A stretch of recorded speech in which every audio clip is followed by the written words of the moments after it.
Welcome to the Salmon Runs YouTube. Enjoy the video. In this video, I will explain how to replace a starter on a Mini Cooper. First, gather all your necessary tools, including a socket set, wrenches, and a floor jack with jack stands.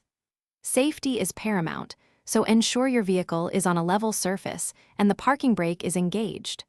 Always disconnect the negative battery terminal first to prevent any accidental electrical shorts during the repair process. This one simple step ensures your safety and protects the car's electrical system.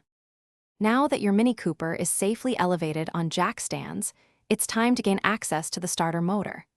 The starter is usually found on the passenger side, mounted to the transmission bell housing. Depending on your specific Mini Cooper model, you might need to remove a few components, such as the air intake hose or a heat shield, to get a clear view and easy access to the starter.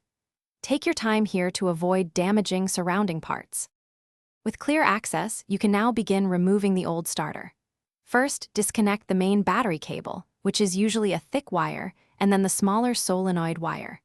These are typically secured with nuts, so use the correct size wrench. Next, locate and remove the 2 or 3 mounting bolts that secure the starter to the transmission. Once all connections and bolts are free, carefully pull the old starter out from its housing, being mindful of any tight spaces. Installing your new starter is essentially the reverse of removal. Carefully slide the new starter into position, ensuring it aligns correctly with the mounting holes. Hand tighten the 2 or 3 mounting bolts first, then fully tighten them to the manufacturer's specifications. Reconnect the small solenoid wire and then the main battery cable, ensuring all connections are snug. Finally, lower your Mini Cooper, reconnect the car battery, and test your new starter to ensure a successful repair.